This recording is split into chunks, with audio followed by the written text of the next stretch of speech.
Okay, here we go with the next story from The Saint and the Great Gatsby. This is a short story about dementia. It's called Who's There? I hear the front door get battered as if it were the police.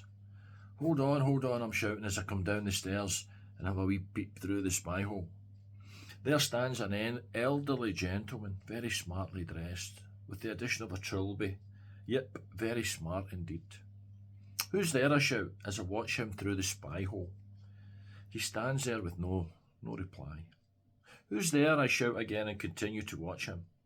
Nothing, no reply. He just stands there.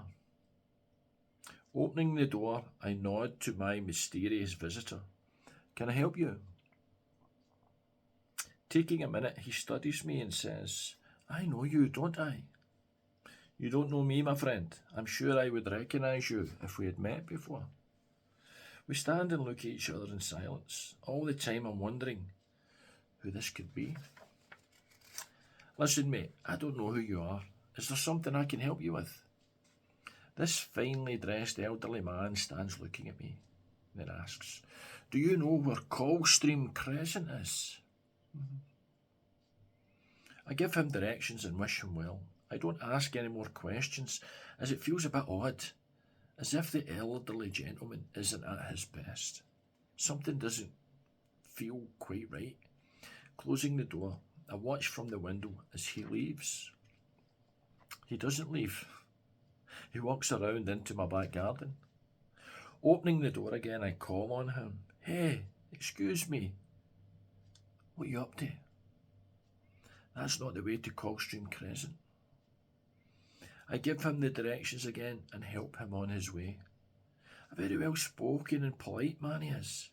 He thanks me and heads out of the garden this time. My work here is done, and closing the door, I return to what I was doing before this interruption. A few minutes pass by and my phone begins ringing. Is that you, Walter? It's Robert from around the corner. My wife's in the house and she's freaking out.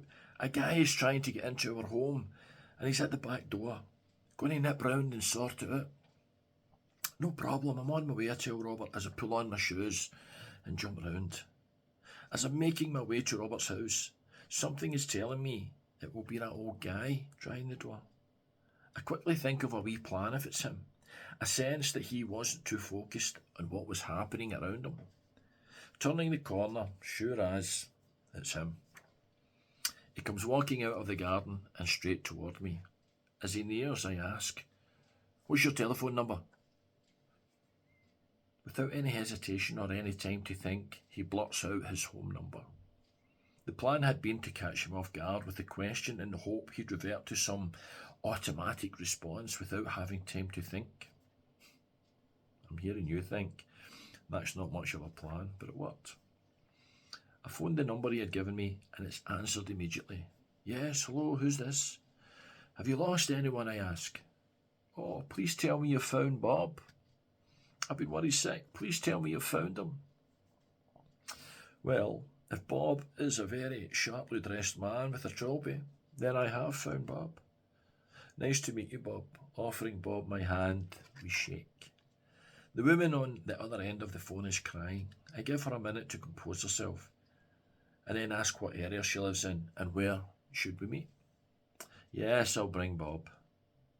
As Bob and I walk to the meeting point, we start chatting. Bob seems to have come around a bit.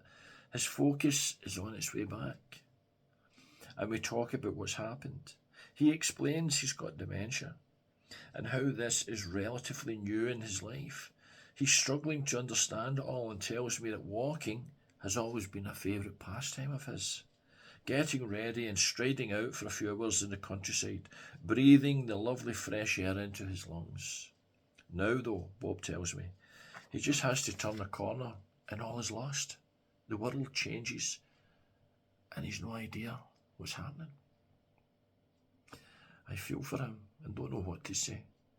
I think how horrible that must be. What an awful disease. At this time, Bob was my first ever encounter with dementia and I didn't know much about it. Bob's wife pulls up in her car as we arrive at the meeting place. She's very emotional and hugs Bob. I've told you, Bob. You can't wander around anymore. We're going to lose you for good one of these days.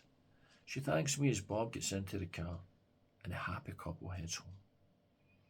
One of my friends now has dementia, and in his prime, he was the most articulate man I've ever met, well educated and well spoken. It's possible to have a wonderful conversation with him on a good day.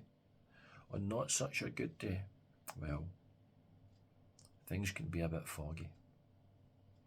A recently shared moment reminded me of how horrible a disease this is. We were chatting away when, upon mentioning another friend of ours who had passed away a few months back, we had attended his funeral together. My friend starts to cry. What do you mean he's dead? When did this happen? His eyes flooding with tears. What an awful disease.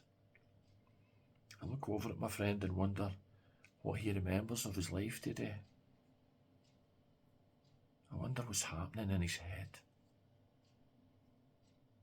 I look over at my friend and I wonder, who's there?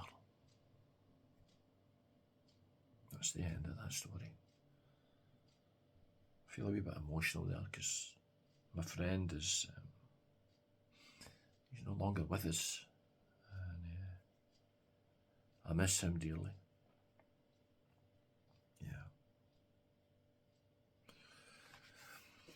Yeah. If you made it to the end of that story, once again I thank you for your time. I've got a wee shout out here